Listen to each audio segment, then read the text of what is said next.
So today we're going to work on lab 3. I know that there are a lot of steps. I tried to give you all the exercises that would be useful if you are grabbing banners.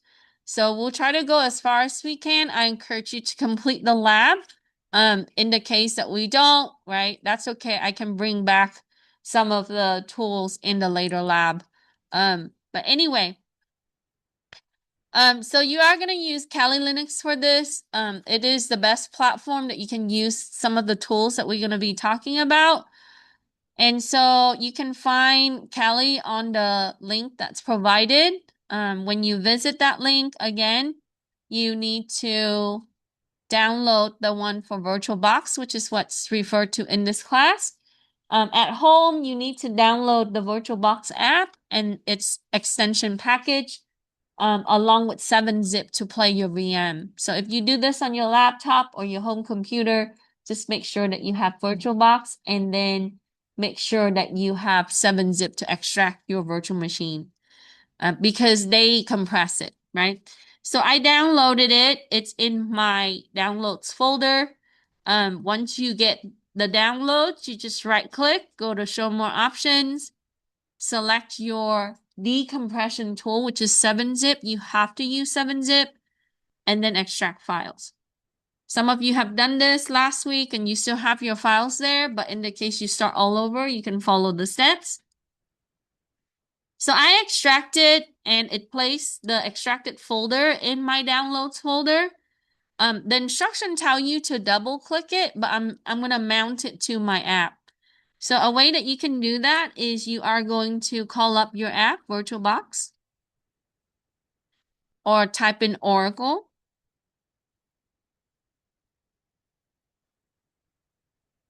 And just click on the app. So I'm here, right? And I have you might have already Kali on your playlist if you have added it previously. So any virtual machine that you have played before is going to be added to your playlist here. So let's say that I have a new app and I want to add my extracted VM. I'm going to click add, go to my downloads folder where I extracted, click that, and then open up the extracted folder and its subfolder and find the blue file. So what's the benefit of doing this compared to double clicking the file is because when you mount it, you can control the setting before you launch it. If you double click the blue file, it typically start the virtual machine with the default setting. Then you have to shut it down if you want to change RAM or processor, right? In the future, you are going to have to change. And typically I do that so that way I can run scanners and not be slow with obtaining results. Okay. So you can change your setting by clicking settings and then modify this to give it more RAM. So whatever the hardware that you have on your computer, if you have 16 gig, that should be okay with giving your virtual machine 8 gig. And your host just need at least 4 gig, 4 plus some to run the app. So don't take away all your RAM from the host, your Windows host. So I typically give the virtual machine 8 gig. That should be good enough. And then the processor, by default, it's dual core. So you can give it quad core. And in the Alienware, it has 16 cores. So you can run multiple virtual machine like what I mentioned before, right? As long as you have adequate core to support it. So if you change your setting, once you do that, you click OK, check in the base memory and the processor, and then you click start. So once you start, you would log in with your user. By default, that will be Kali and Kali, K-A-L-I.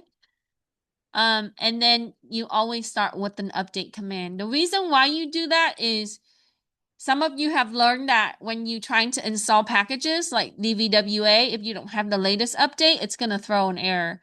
The way Linux is designed is it's only going to be allowing you to install if you have the current kernel, right? And the most current kernel and also the updates for related software to meet the requirements. So, now we are going to make our system our web server, like what we've done in the previous week, we're going to run a vulnerable web app by installing this package. They already coded for you, so why not use it? It is a really good way to practice as well. So basically, DVWA run port 80, HTTP instead of HTTPS. So when you install and activate it or start it, it's going to open up that port and it's going to run the app through that port 80. Okay? So we're going to make our system a web server running web packages, running web application, but vulnerable web application. The reason why I do this is you can do it to test. So let's say that you test a company web application and it's not secure. What does it look like, right? Okay, let's log in. And you can click the little small blue X to kind of expand your screen. Let me drag this over here and put this over here.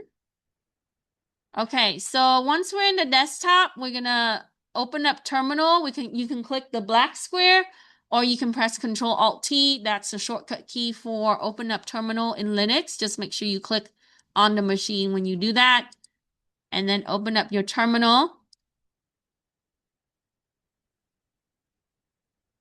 Then once you do that, we're gonna do a sudo apt update and put in our password, which is KALI.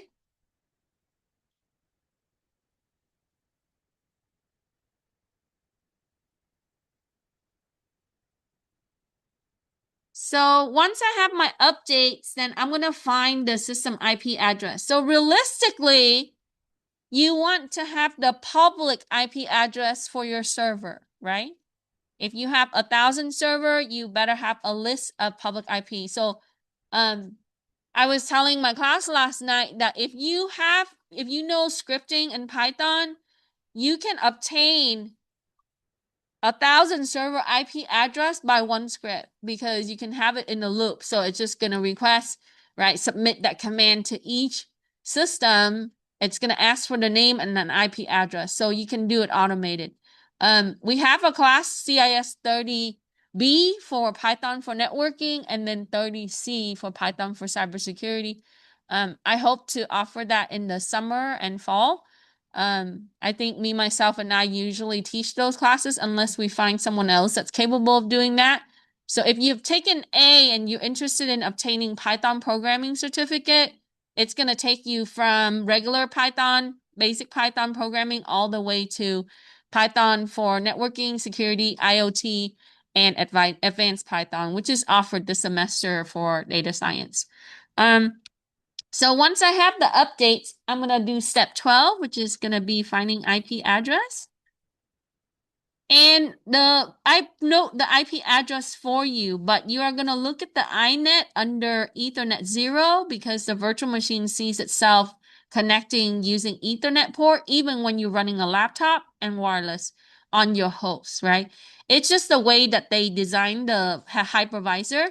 So you're going to see the item 2, and the address is 10.0.2.15. I want to point out the 127 address. This is known as a loopback address. This is how the system sees itself in the network environment. So when you're using local hosts, okay, that's the IP address that it sees itself as. So when you use a local host on the URL, in the back, it plugs in the loopback address typically, right? For that service. So your browser is a way that we can connect to ourselves, or we treat it like another system, but it is itself, right? So locally, if you put this up as a web server, you can test it through its own browser to see if you can connect to it. So all systems sees itself in the network as a different entity by the loopback address. So once I have the IP address, I record it. It will be 10.0.2.15. And then I'm going to run nginx. Nginx install Apache 2 with it. This is a way that we can run web packages or web services on Linux systems. So it uses Apache 2, right, with nginx. So when you publicly, if you grab banner from a Linux server, in the internet or in the larger networks, you would see a lot of them use NGINX. Okay, so we're gonna install it. So you know how to set up web through this exercise, right? At least also with the default landing page. Because basically this is a setup to simulate a web server so you can attack, or you can scan it. I shouldn't say attack, scan it. So it's gonna prompt you yes or no. We're gonna say yes to proceed, so type Y. And with the web server, we are going to install damn vulnerable web app. Because not all web server are just content-based. So if you go to a website and it's only having like the company information, yeah, that's just a static page. But we want an interaction through a web app, like to pay bill, to fill out forms, to put a comment, right? So there's a package that's already created for security. We're gonna also use this for SQL injection later. And it has a small database. So we are going to install DVWA like what we did before. So sudo apt install DVWA. If you're taking 41A or you took 41A, there's some similarity in the lab, but I expanded on it because the setup for the web is the same across, okay? So it's not repeat of the lab. There's different tools that we're using in this class compared to the 41A. Okay, so I'm going to install the web app that's vulnerable. Again, it's using port 80 and it's only HTTP, so no encryption, okay? So after you install, you're going to activate the app, right? So we are going to do a start command with the VWA. So if you want to build a home lab and you want to use Kali Linux, this is the way to go, right? You set up your server, you install your security, unsecure app, and then you're going to run it, and then you can launch attack against it, kind of learn what it's going to respond. So after that, we are going to start our app, and it's going to prompt you for the password. Type in KALI.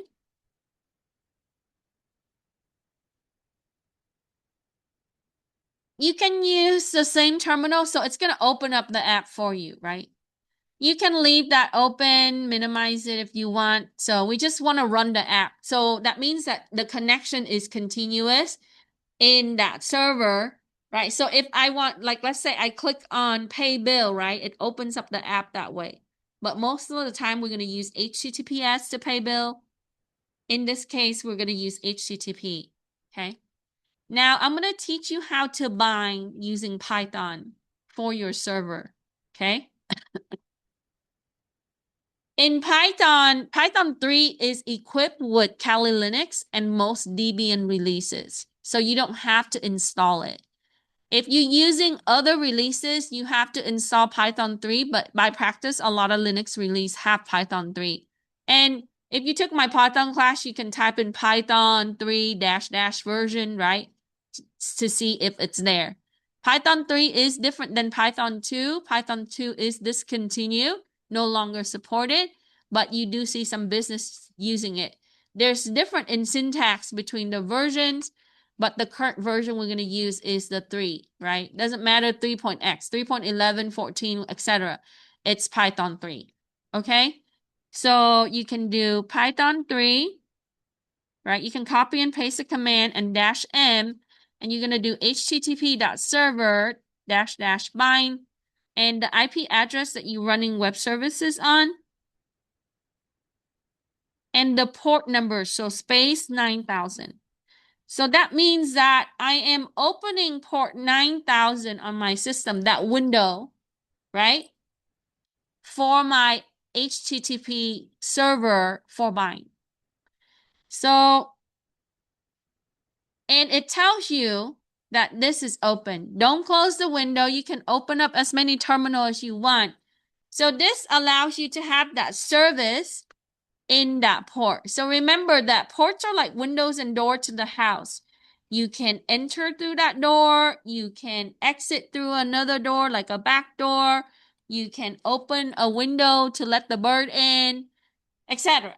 Right? So ports are like ways that we can have different services for our system. So port 9000 is used on this system, right, for server bind. So when you scan, you might see that port, right? That's what I want to point out is what we configure, it's going to show up on the result. And also port 80 for our damn vulnerable web app. Now, we don't just have a server, we're going to have a landing page, and you can use echo command to append the text, like welcome to my server, right? This is my first site, whatever you want.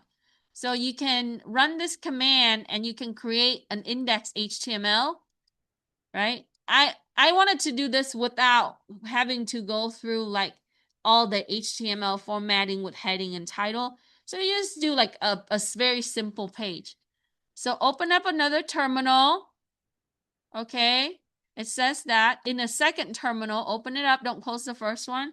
We're gonna paste the command and run it. So at this point, if you are successful, you are going to have your first landing page in index HTML. So all landing page is index HTML, right?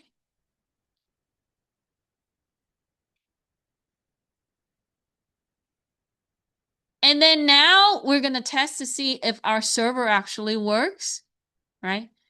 If you watch all my YouTube video, I've done this on Raspberry Pi in different version. I've done, so there's different ways that you can activate your web server and different services and also make like, I did a full like web page with HTML with colors and stuff with the non-credit student. That's kind of fun to do too. So I want to run Firefox. And you can open the browser and do the same thing, right? And then I want to do the full URL. So http:// and then the IP address of my server.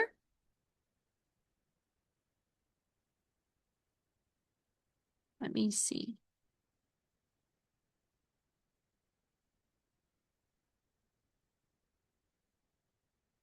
Oh, I have.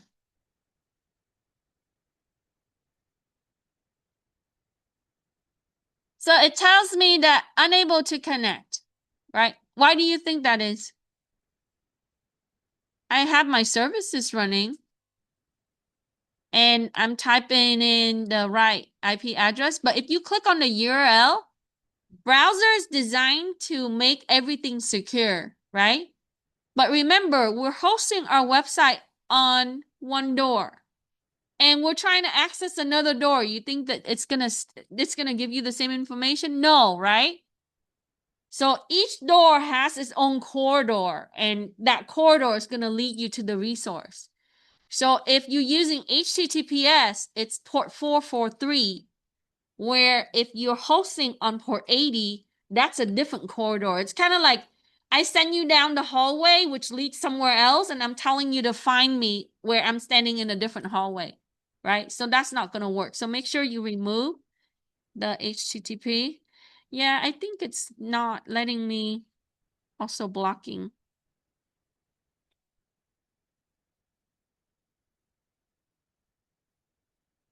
So take a screenshot for me here. The services is running. That's all it matters too. But you have to put Poland 9000. Yeah, the port specifically. You're right. I forgot about that. I think in my previous video, yeah, because we hosted it on 9000. Yeah, thank you, Christian. So if you put 9000, you see your HTML or your index page. So let me fix that. :9000. Make sure we add that. Add the 9000 to step 22. You can type in the URL, the entire URL on the browser application. Oops. Or you can just use the command. So it should say, welcome to my server. That's how you bind. Now, if you bind it at another port, right, then you just use another port.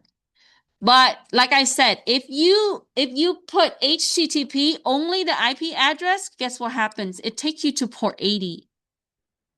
If you have HTTPS, it takes you to port 443. So That's different corridor, right? You cannot go to that specific room, right? If you're going down a different hallway. So we have to go down the right hallway by using the port. Now we are going to fully start NGINX. So you can minimize the browser if you like, and then we're going to do a sudo system control.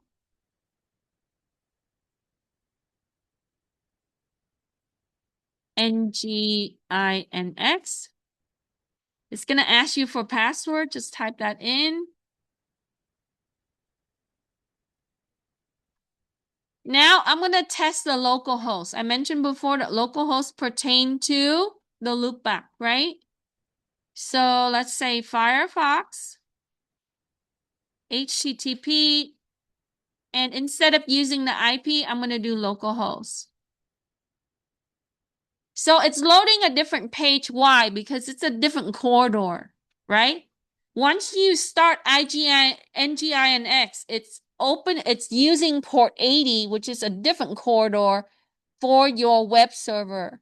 Whereas your index page is on port 90, which is a different corridor. Okay? And then if you use 443, that's HTTPS. That's another corridor. So you have to know which corridor, which port to really send the traffic to, right? You see the difference? This one, which is the index page, and this one, right? So the localhost is going to default to the static Apache page because we just started NGINX and that's at port 80. So I'm turning on these web services so you can see when you scan like the type of services that you're using. Okay, what is shown on the web page? You can say Apache 2 page. Now we can minimize this and come back to our command line, and we're going to use Telnet. Telnet is a service that we can directly connect to our system, maybe for configuration or other purposes. If it is open, it's going to allow you to connect. So I know that port 80 is open because I just enabled that for damn vulnerable web app and also my web server, right? You saw that we landed on that page. So let's see if we can connect.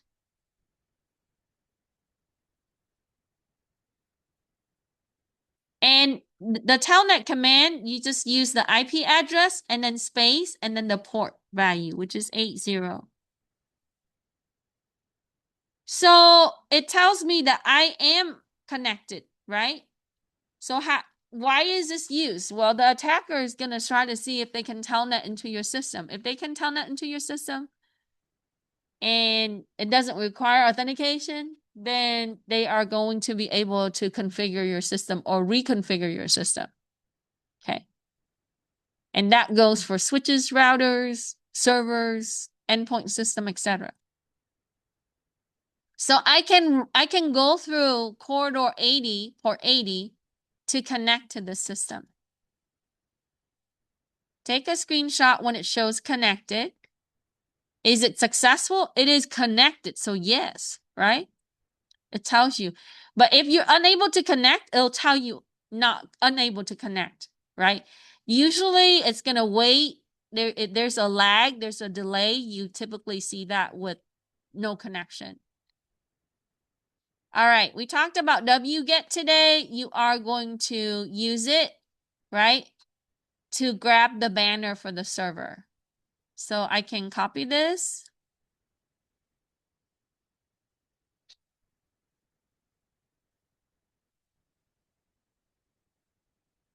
So in wget command, it does submit the request, right? And what it does is it tells you the timestamp, right? How it resolved.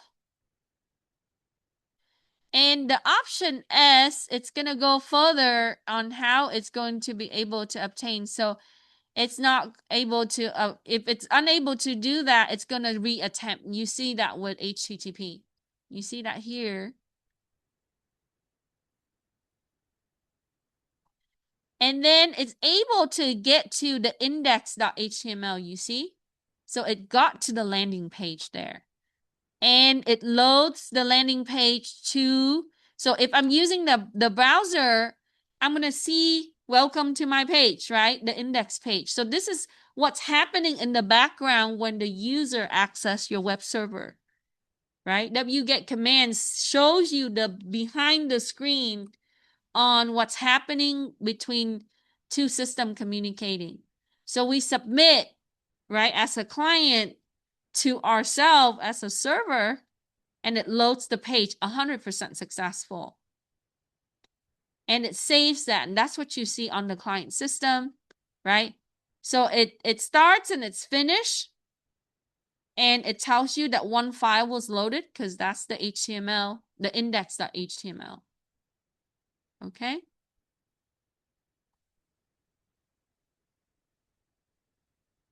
So it tells you the content length. So am I able to see the server software?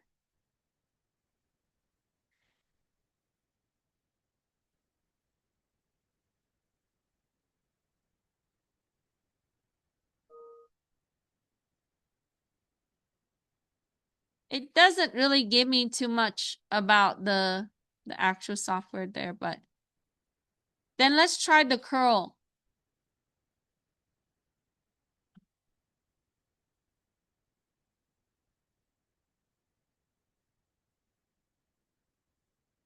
All right, let me pull this up a little bit. Oh, that's the one I wanted to keep.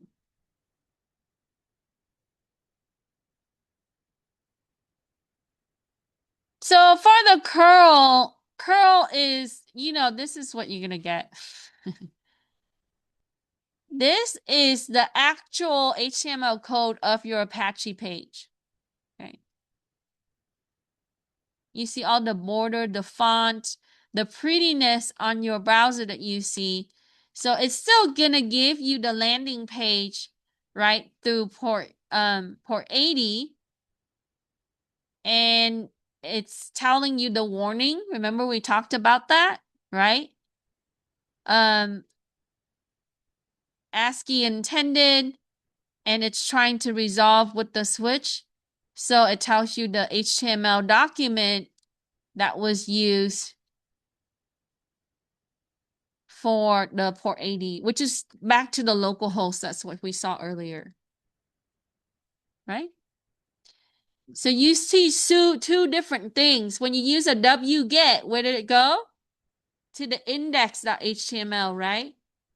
Now for the curl with the switch S and I, it takes you to the Apache page. That's what you see as coded in HTML. Because it's hosted on this IP address, which is our local system. Another command that you can use is a web. Okay? This comes with Kali. It does banner grabbing for web applications specifically. Okay? So on top of what you see with wget and curl, you can also use web, and you just need to type in the domain name or the public IP.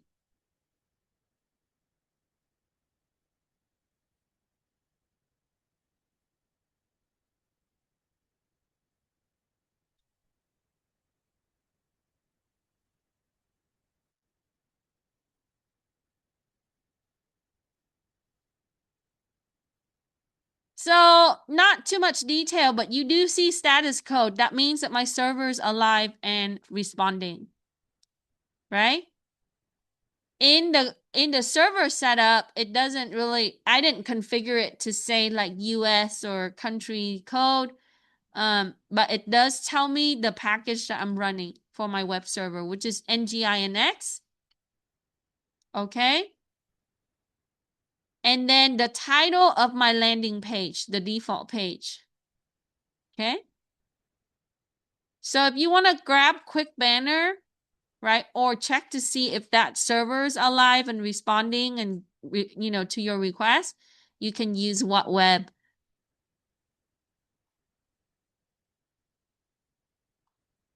Okay, so now we are going to do a little bit of active scanning. This is going to tell you to the specific port. And unlike the previous lab, I add in a little bit more argument in the actual execution of that app. So that way you can see, like you can control the intensity of how you scan, right? Sometimes we want a lot, which use up a lot of resources and bandwidth. Sometimes we can lower it. So the intensity value, and we are able to get the version, and we are targeting the corridor, the port 80. So in the same terminal, once you run the what web, you can run the next command.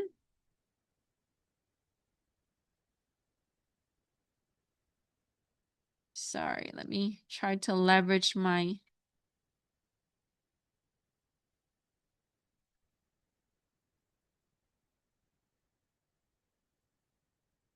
Now, as you run Nmap with criteria, it's going to launch specific, it's going to launch specific scripts.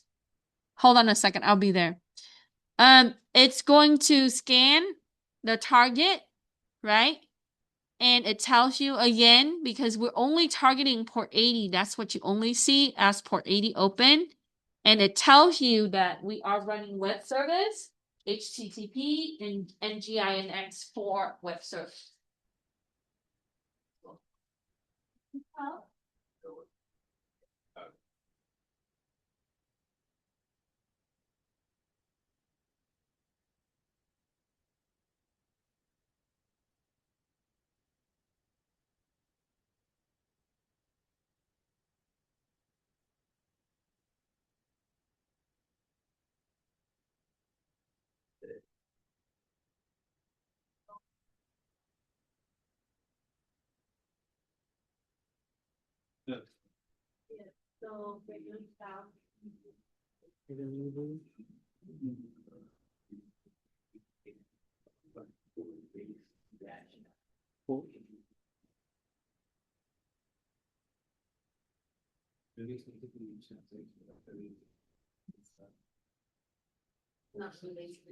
Okay, people scan.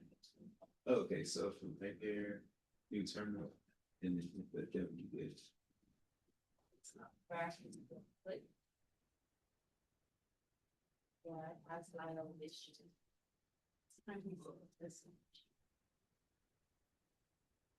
That's it.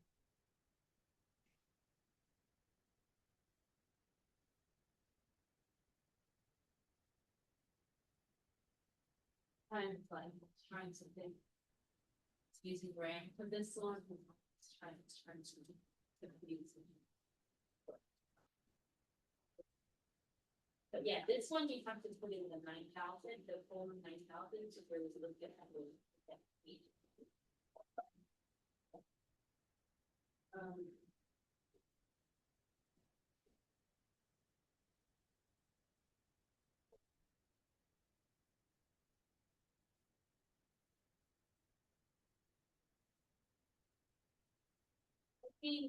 I think it's holding processes. That's why it's been here. So your processor is big. So if this, it used to be like this, which is close, yeah. Okay. But here's the lag. So now it's moving, it's catching the next one. So sometimes you get an error like that, you run it again. It's just holding the processes. And that would be a process or the hypervisor. The time again, it shows you.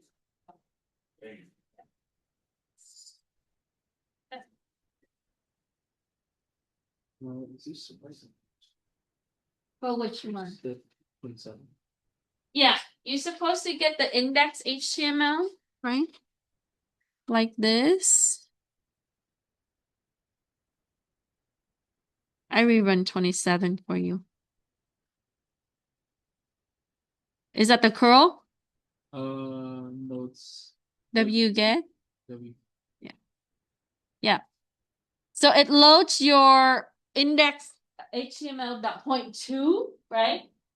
So that's basically a get. It's like landing on the page with your browser application. Yeah. So it's like behind the scene. So if I can look behind the scene when you are accessing a certain URL, that's what it looks like. Yeah. If it's not able to connect, it'll tell you that it's, trying to resolve again, right? Sometimes there's a delay and then it's connecting and it's connected. So once the server is connected, the request is then being responded. And so the server gives you your landing page, which is your index file. And it's going to load it like this. So technically you download an index file, you know? And all of these files go into your temporary file in Windows systems or your OS. And then, eventually your page file gets replaced. Your temp internet files is where things go for your web. Yeah, that makes sense. Okay. Um, so once we have the port information, which is what I did here, right? It's going to launch the Nmap and then it's going to tell you, right, the version, which is the NGINX and the service. That's my web service, right? At port 80. That's an open port. That's an open corridor that leads us to our web server. Take a screenshot, write down your open port and the software that's used. So if you are pen testing, you have to look into the flaws of the NGINX for web services, right? And there's documentation for it, the CVEs, and how you can resolve that problem. Then we also can run the NSE script. So Nmap is written with different scripts that you can pull to be able to grab the banner. Okay. So we are going to use the banner script and see if we can get similar, same, or different result. So how did that go? Did it go through with what web? Did it go through? Did it? Maybe restart it. It won't change anything. So we'll, yeah, see how you can do Control Alt Delete to release the current process from the outside to the inside and see. If not, shut it down. What it does is because it's trying to save the status. Then try to reopen it. Yeah, sometimes it's when it's not responding like that. It could also release. Yes, it's happening.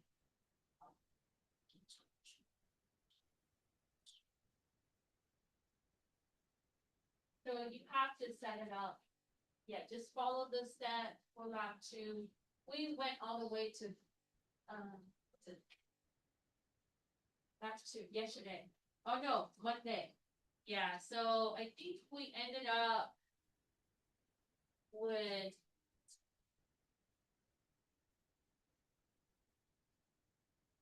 I did all the way. So you should be able to. So once you have that running, if you have Kali Linux already, you can just you don't have to extract. You can use the same one. Other questions?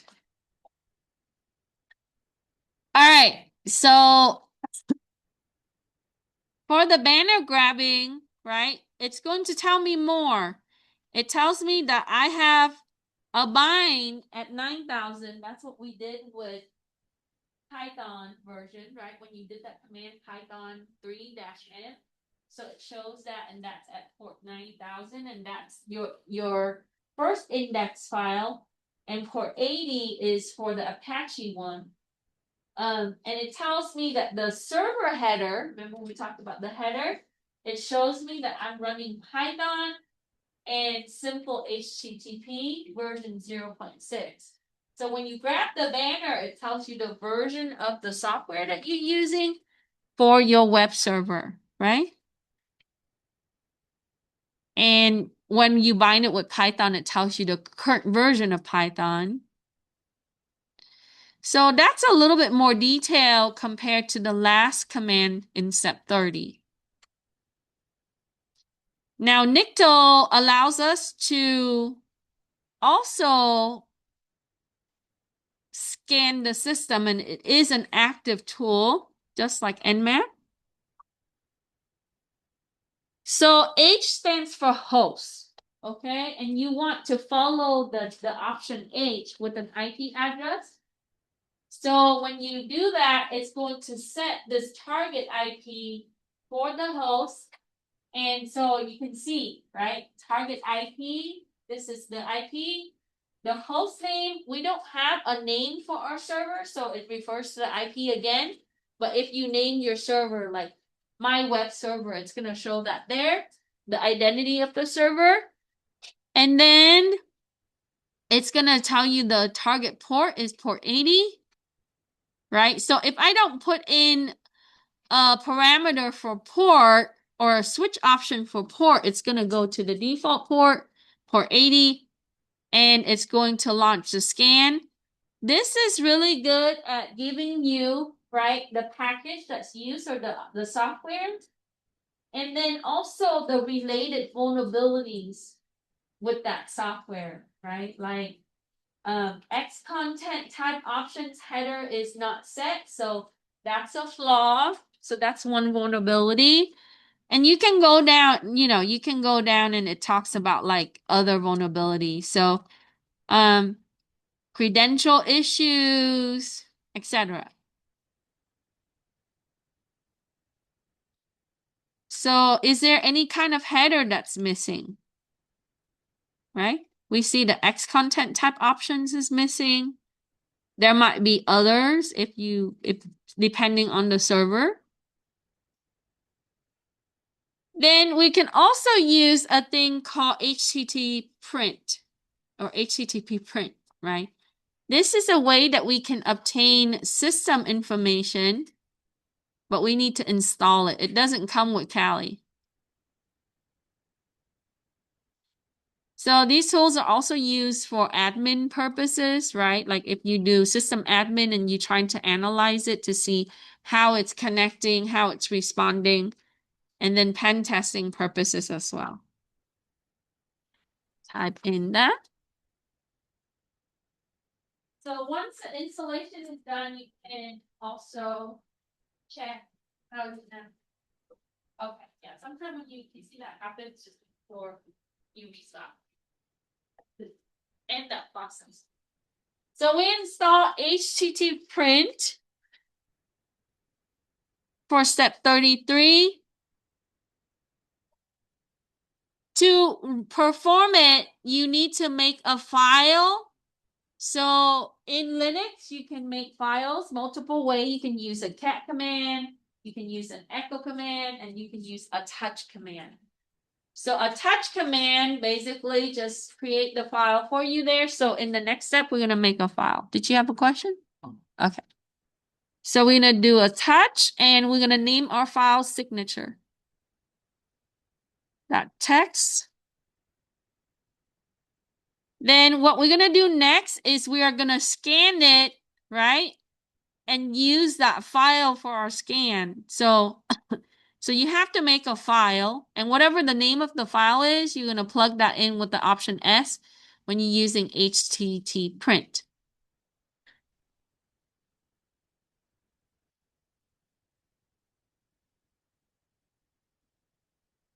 So here, I just have you take a screenshot, right? And I put down that this uses ICMP as a service. If you have taken networking class, you know ICMP is used for ping, echo, and request. So a way that it can gather information about the server is to ping it, right? Traceroute also use ICMP. So it's a way to find path to that server, also use ICMP, right? So hprint use that. And if you want, you can do a cat command for that signature.txt. Let's do that. But it tells you here as a result already. Okay? So when you use HTTP print, you need to have some kind of text file for it. So you have to make it and then you use it so that way it can plug in, right, the signature into that file so that way it can identify the service that's used. So it uses ICMP request for that host, and it did timeout because ping does timeout. There's a time to live for it. Okay.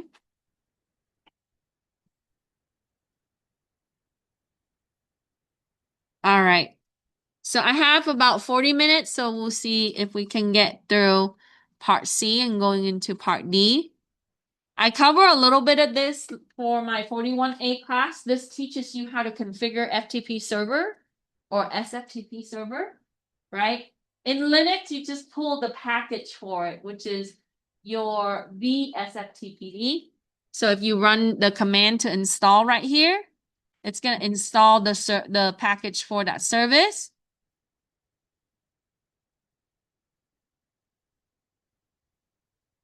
And then once you have the software, you are then going to modify the configuration file. It's like going into settings of that server and then add the features. So we are in Linux, you use a configuration file to turn things on or off, add things to it like authentication, connection, etc. Okay.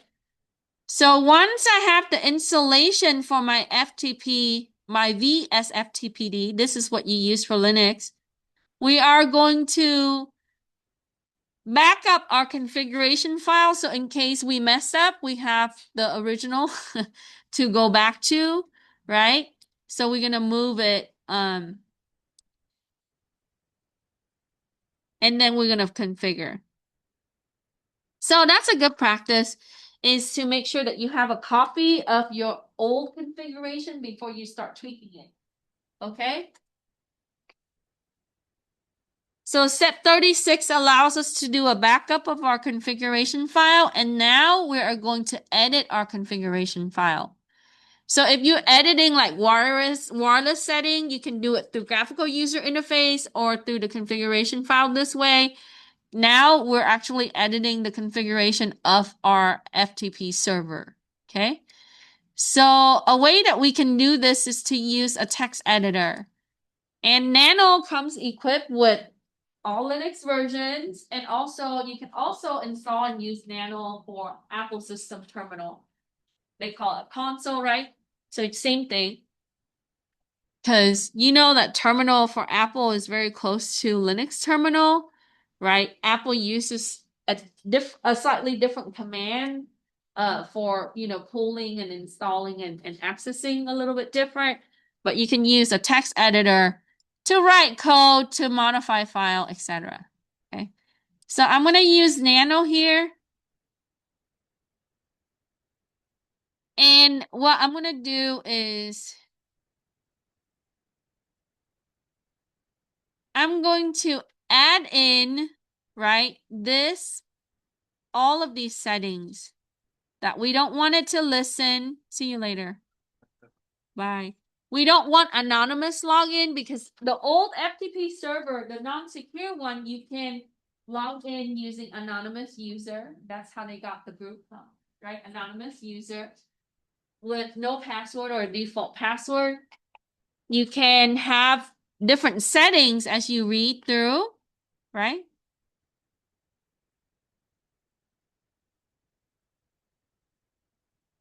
And including the certificate. So we're gonna paste all of these things in. I just want to make sure I have everything for a second. So let's close that. Let me redo that.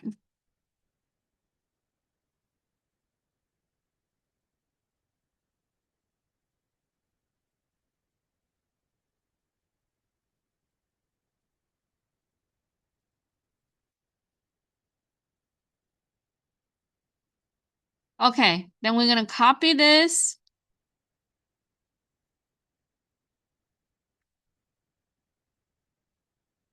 And we're gonna paste it in here. And to save it in Nano, you press Control X to exit. and it's going to prompt you yes or no to save. So we're going to press yes. So click on your terminal and press Control X to exit. And it asks you to save it to your buffer. You're going to type Y to save. And it says, do you want to save it as this name? We're going to press enter. So if you do step 39, it's sequenced, right? Control X, then press Y, then press enter. Then it saves your file as this file, the configuration file. Then once we have the configuration ready, we're just going to activate your server.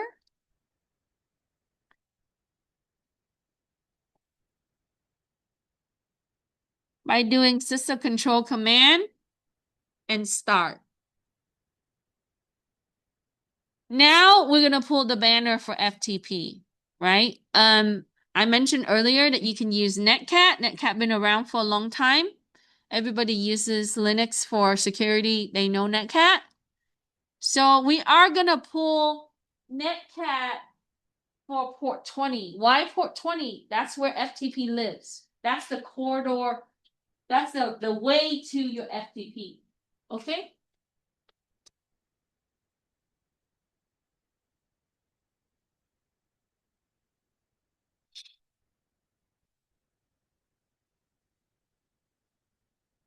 And see if it's able to get any results. Sometimes you get some, sometimes you don't, right?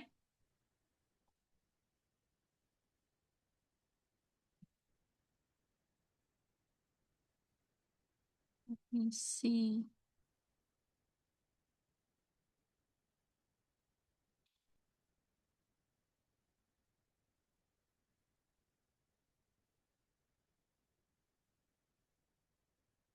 Did you have to wait a while for this one?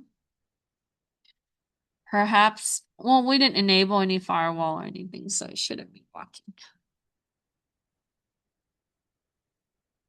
So if you're looking for port 20 and it's not able to find it because it's not understanding itself or the target, right? So if you don't get anything, you can press Control C to cancel and then move on to the next step. So basically we're looking for if there's a server that was led from port 20 or it lives at port 20, right? The service is used by port 20. But if it's not able to see it, because sometimes it doesn't, because if you don't have a target IP, typically it's like this. But sometimes you get a response. Now, if you put in the server IP address, you can also scan it with a range of port, right? If you're not sure what port they use, you can give a range. The bigger the range, the longer it's gonna take. The more requests it's gonna submit. But so I'm gonna press Control C here because I might not get any response back for port 20.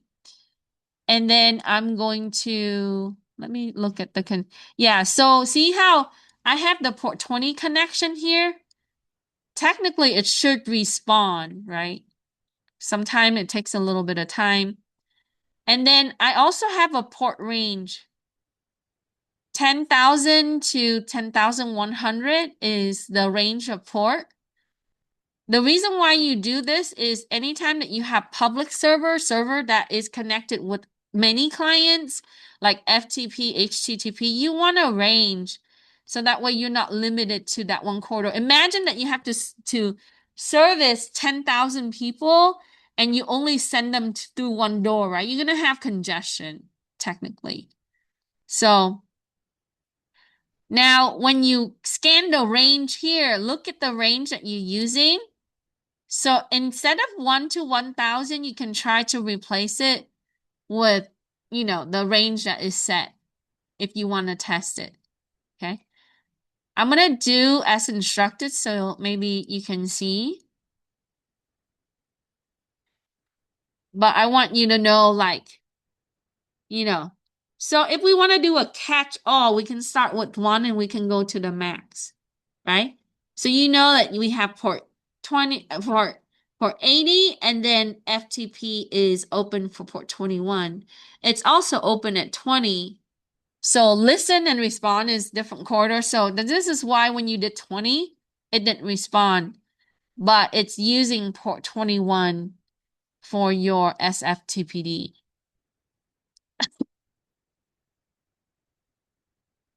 All right. Now we are going to go to SSH. Any question on FTP? So that's how you set it up and that's how you grab its banner, right? I mean, I can show you the tool, but if you don't have a target to work with, it's kind of boring.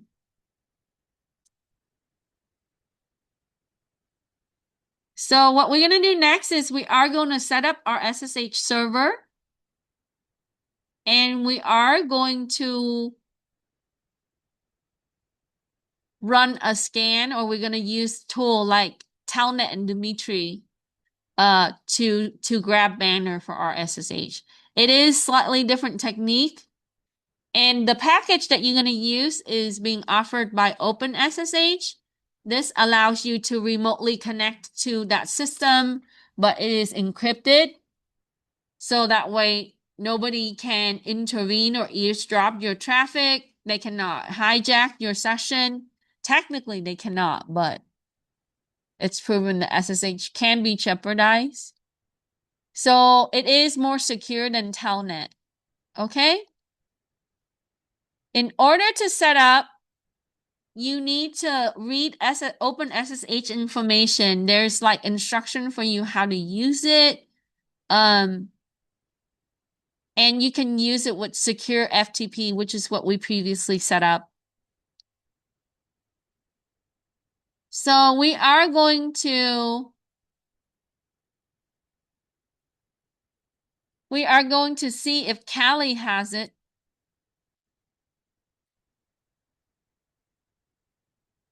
And it tells you, so if you do sudo app list, right? It's like checking to see if there's that package that's there.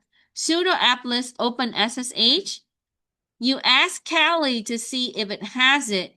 It tells me that there is an additional version, right? And you can use the option A to see all version. Okay? So I typically would then update the ones that's in Kali to the most current or the default. So the way that you do that is you do a sudo update and follow the option with RCD and the default for the SSH. So I did that, right? I load the current default version. Then I need to navigate to it. I need to open up the folder that contains the SSH modules. So I'm going to move into the directory using change directory command in step 47. So step 47 have 3 separate commands. You're going to do one each line, okay? Do not copy paste all 3 and try to run them together without using pipe. So for 47, we're going to do one each. So as you move into the directory, you see your path being set there. Okay. So once I'm in that directory, I'm going to make a folder called insecure Kali keys, right? Original default Kali keys. So we are going to make a directory so we can put the keys there. As I mentioned, ethical hacking is very much like forensic. The more organized you are, the easier things are going to be located. Okay? Because if you don't, you're going to find yourself like looking for stuff later. So in the SSH folder, I made an insecure folder for the keys. And I'm going to use an MV to copy that folder or move. MV is a move, right? But we are going to make a copy of it and call it SSH host. Then we are going to use the dpkg reconfigure command to generate your keys.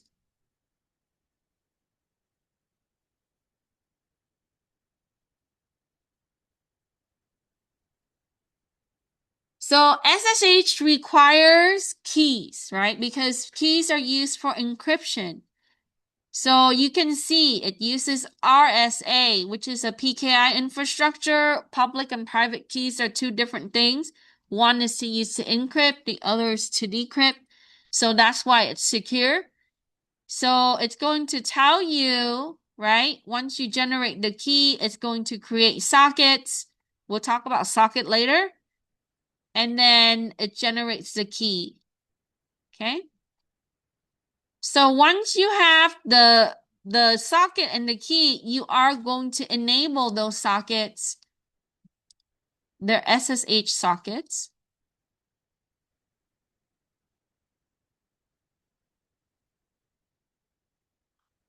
So it tells you that it creates this, right? Based on your command, you enable those sockets, and then you start the service.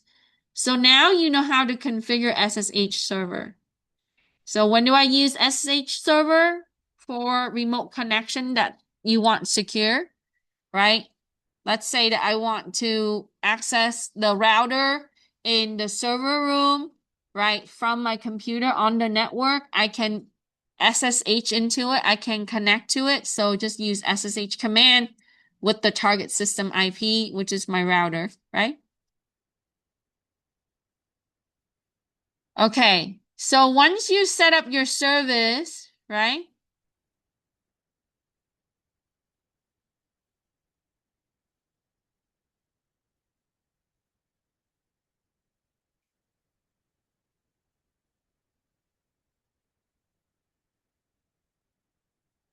I put down repeat steps 48 and 9, which is enable and start.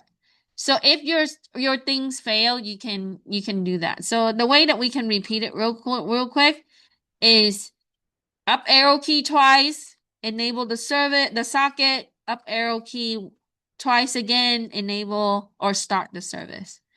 Yeah, you can just up arrow key a couple of times to repeat the command. So you don't have to type or copy paste it.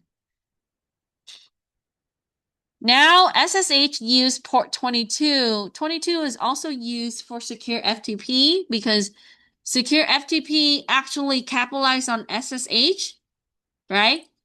So we're going to try to see if we can use Telnet to connect to our system through port 22. Okay? And through that, we are going to be able to pull its banner. So the attacker, they're going to attempt Telnet. And it tells me that it's able to connect because your system established that connection for SSH. It's going to respond and say, hey, I'm using this service to connect, right? So it tells me the version of SSH that is used, right? Am I going to be able to go in and do more things to it? Well, SSH require keys. So it depends. If you have the key, then you're able to access, right? So we know now, we grab the banner, we see that SSH 2.0 Open SSH for Debian Linux is enable and install and enable.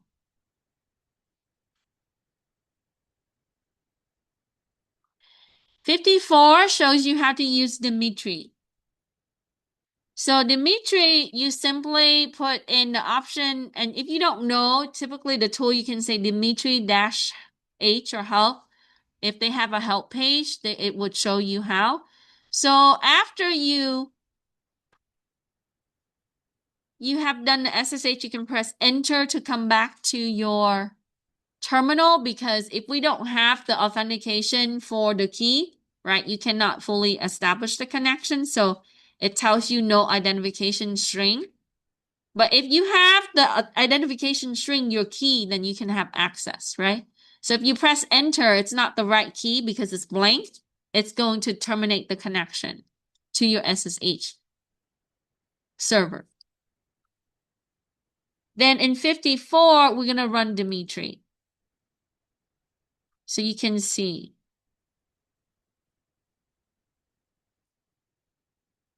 And Dimitri is, again, just like the other tool, it's going to gather the information based on, right? Looking at the port, so I can see that port 21 is open, right? It's used for VSFTPD, so FTP server there, and the version is 3.0.5. Port 22 is open, that's used for SSH. I saw that in the prior step. Port 80 is open, right? But it doesn't tell you the HTTP there. So Dimitri is kind of useful for FTP and SSH banners compared to the other tool, right? That's why it's in the SSH section. Because as you can see, it sees the open port for 80, but it doesn't recognize HTTP. Why? Because the tool is not designed to assess web services. It's designed for the others, like FTP and SSH. So you have specific tool for certain banner grab, or certain banners, I should say. So it tells you 150 ports are scanned, 146 are closed. There are only a few that are open. It only lists 3, right? So we're missing 1 from Dimitri. And you know that that's port 9000 because we enabled that earlier. Okay. Or even 20 too. So anyway, and then earlier we talked about the 4 elements of your OS, what makes the OS different. P0auth is a good way to determine that, right? So we are going to do a sudo apt install P0f.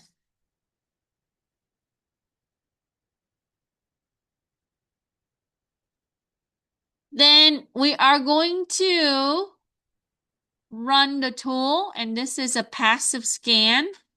So you're going to do the -p-I is for interface, and you would always specify like your Ethernet 0, your first Ethernet adapter, because your virtual machine uses that. If you have other adapter like wireless, you need to put that in, right? We'll deal with the wireless later. And so we want to do a passive scan on our Ethernet adapter. So it's going to scan everything.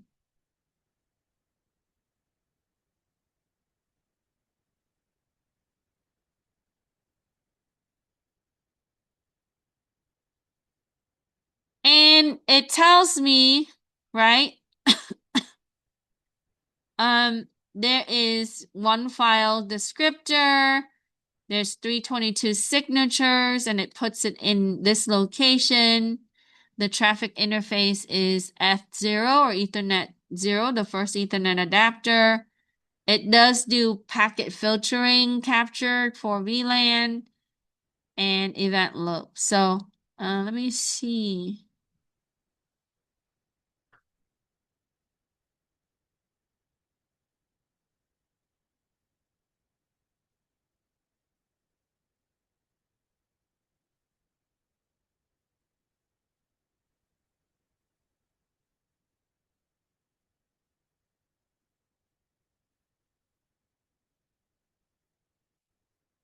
Maybe they changed the function. Let me control C and let me run it again.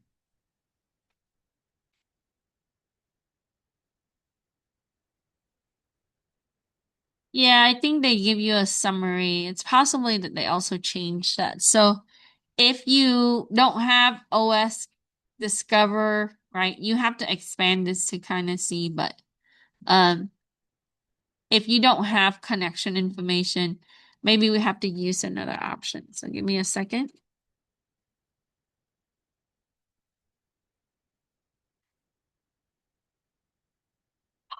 Let's see. So we are promiscuous. That's gonna be stealthy. Bye. Um,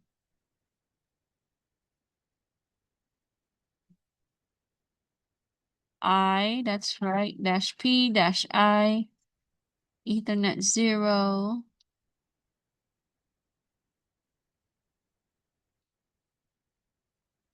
Set connection host cache limits.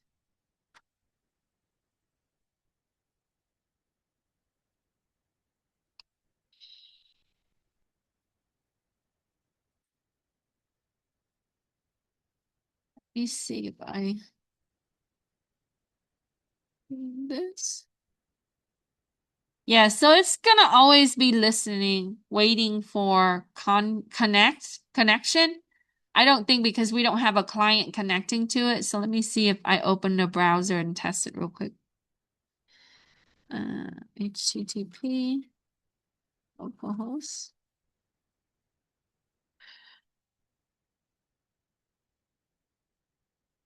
Yeah. So if you want this to successfully work, step 56, right? I'm gonna add the note here. Open Firefox.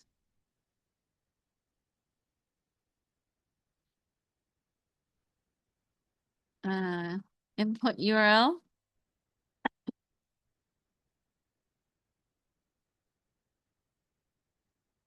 HTTP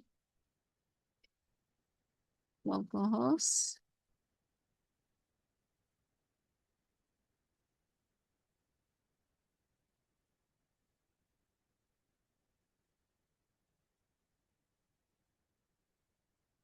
Because if you just run the command, if there's nothing that requests, you won't see any kind of network activity.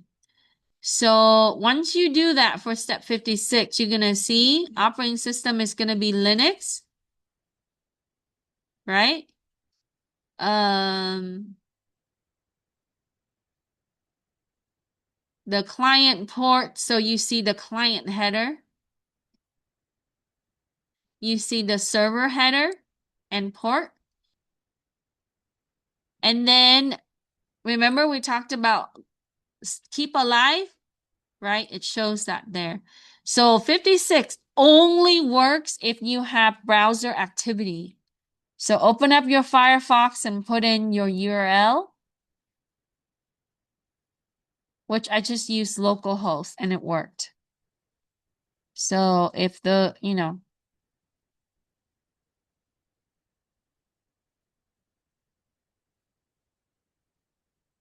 so you can see some information about the OS, and then it also it gives you time keep alive, the age, content, cache control, we touch on that. So how does it know? Well, it looks at the signature of these to be able to determine that is a Linux, which you see down the line.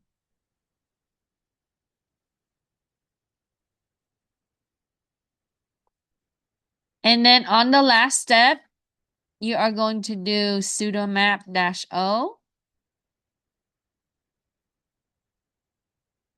So Control C here to stop.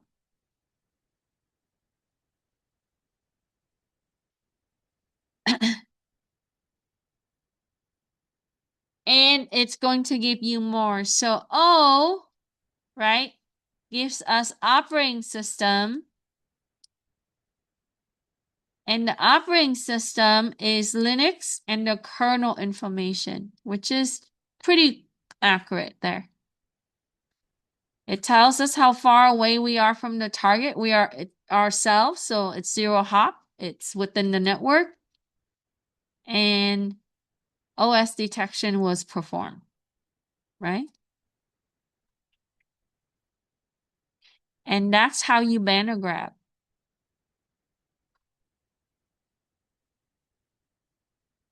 Okay. So I'm gonna put a note on the assignment page for the students that are not here or if they missed step 56. But again, you have to have web activity for P0 off to work. It's very much like a Wireshark kind of application, but it dives a little deeper, so it gives you a better summary, right? Based on the packet response. from the client to the server, from the server to the client. And that's how it's able to determine, right, your software. It shows Windows XP. Okay, hold on. Let me stop real quick. And if